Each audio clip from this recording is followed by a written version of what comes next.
আমি যেমন জাস্ট 10টায় মঞ্চে উঠবেন আর কি। এখান থেকে উনি বক্তব্য শেষ করে ঠিক 11টায় উনি যাত্রা শুরু করবেন মোকামতলার উদ্দেশ্যে।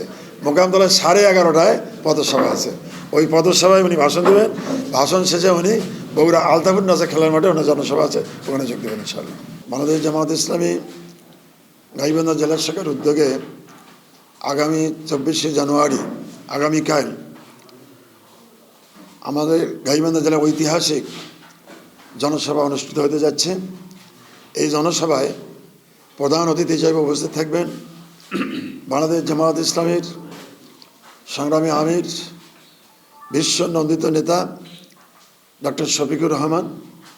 বিশেষ অতিথি হিসেবে উপস্থিত থাকবেন বাংলাদেশ জামায়াত ইসলামীর সহকারী সেক্রেটারি জেনারেল, সাবেক ছাত্রনেতা মৌলানা আব্দুল হালিম।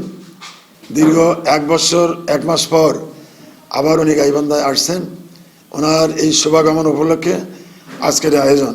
সাংবাদিক বন্ধুগণ, আপনারা কলম সৈনিক, আপনাদের মাধ্যমে আগামীকালের জনসভা ব্যাপক ভিত্তিক প্রচারের লক্ষ্যে আজকের এই মত বিনিময় সভা আয়োজন করেছি। আমরা আগামীকালের প্রোগ্রামকে বিভিন্ন পত্রিকার মাধ্যমে, টিভি মাধ্যমে এবং পত্রপত্রিকার মাধ্যমে আমরা এটি ব্যাপক ভিত্তিক প্রচার করতে চাই, যাতে করে আগামীকালের এই প্রোগ্রাম আমরা সফল করতে পারি। ডিসি মহোদয়ের কাছে আমরা আবেদন দিয়েছি, এরপরে এসপি মহাশয়ের সাথে যোগাযোগ করেছি, ইউনো, এরপরে স্থানীয় ওসি, আমরা ব্যাপক যোগাযোগ করছি এবং ব্যাপক পুলিশ প্রশাসন এখানে মোতায়েন থাকবে এবং এখানে র্যাবও থাকবে এবং আর্মি থাকবে ইনশাআল্লাহ। বিদেশ থেকে দেশে রেমিটেন্সের টাকা আসে নিরাপদে, তাই আজই আপনার আপনজনকে বলে রাখুন রেমিটেন্সের টাকা যেন শুধু নগদেই পাঠায়।